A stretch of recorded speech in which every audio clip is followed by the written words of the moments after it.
First thing you gotta do is you gotta have some estate planning. The whole idea behind this is if you're building wealth, you're gonna have money, and when you die, you gotta know where this money is gonna go, because if you do not tell this money where to go, then your family is gonna be fighting for who gets the money. If you want to avoid those fights, plan ahead, do some estate planning. There's a couple things you can do. You can get a will, you can get a trust. It's just going to depend on what your financial situation is as to what is better for you. But the whole idea behind a will and a trust is you get to tell your money after you die where your money is going to go. If you don't do this type of estate planning when you're alive, then the government's going to come in and they're going to decide where your money should go. You never want the government to decide where your money should go. So do this type of estate planning, that way your family is not fighting for your money in the future. You also got to protect your assets by having insurance. Nobody likes paying for insurance, but insurance is a small price you pay today to protect you against a big headache in the future. This is going to be things like car insurance, health insurance, home insurance, life insurance. I know it's not fun to pay for all of these things, but if something bad were to happen to your car, your home, your health, your life,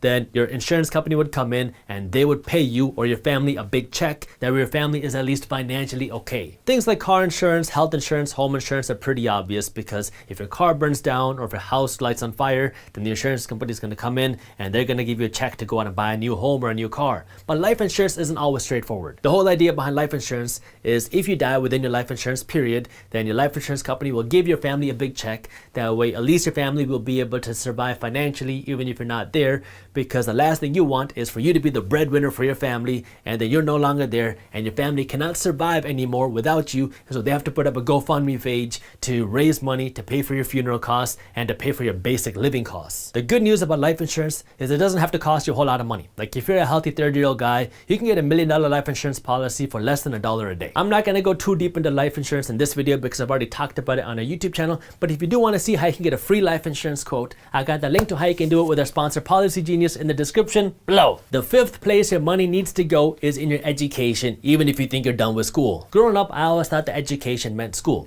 Nowadays, for me, education means everything outside of the classroom. One of the easiest ways to fast track your financial success is just to keep learning, because the more you know, the more you can do. My education comes from 5 different places: books, classes, experts, experience, and mistakes. I'm not a big fan of actually reading books, but I go on a 5-mile walk, or I try to go on a 5-mile walk every morning, and this takes me about an hour and a half, and during my walk, I like to listen to audiobooks. I buy quite a few online classes. Some of them help me personally, and some of them help our business grow. You can learn from experts on YouTube or podcasts, or you can hire consultants. When it comes to learning from experience, one of the core values at Minority Mindset is fast is better than slow. And the whole idea behind that is, instead of spending all your time just thinking about what to do, go out and implement it and learn from whatever you're doing. And even if you make a mistake, which is the fifth way I learn, you can learn way more from your mistakes than you do your successes. I made a video on YouTube where I talked about my worst real estate deal ever. That was the only property I ever lost money on, but that money that I lost was really just like tuition into real estate investing, because I learned so much about investing in real estate from that one deal. Learn as much as you can by reading books, watching YouTube videos, and taking classes. That's good.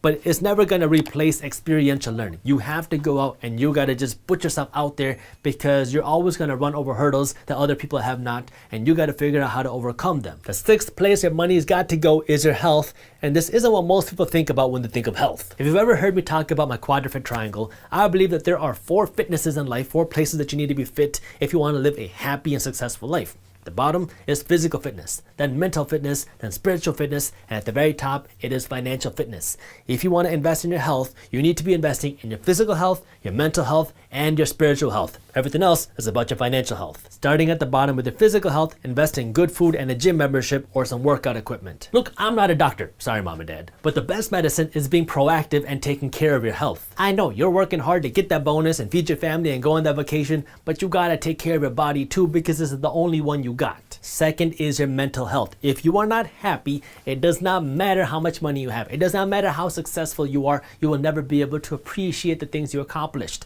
And so if you have this anxiety or depression and you are not happy, get it taken care of. Go into therapy, get some counseling, go into rehab. Whatever the cost is, pay it, because if you are not happy and you're not able to live with yourself, then it does not matter how successful you are, because your mind is going to be holding you back. So take care of your mental health, because that is going to be a pillar for the success of your whole life. And the third part of this is your spiritual health. And when I say spiritual health, I don't just mean religion. I mean, it could mean that, but it's really, what is your purpose? Do you really feel like you're on this earth to help underserved people? If it is, go out and give some of your money to charity, or go give some of your money to your purpose. Figure out what it is that's driving passion that wakes you up every single morning, and put some money into that. Because if you do not feel fulfilled, if you do not feel like you have a purpose, then you're going to have no reason to get out of bed every single day. And the seventh place your money needs to go is to your family. Now, when I say your family, I don't mean that when your cousin Bunty goes and blows his money at Gucci, that he goes and asks you for another $2,000 and you just give him this money. I mean taking care of your family. You know, when you're on your journey to build wealth, you're going to do whatever you can to invest every single penny you can, because you understand that this money invested is going to be able to make you a whole lot more money in the future.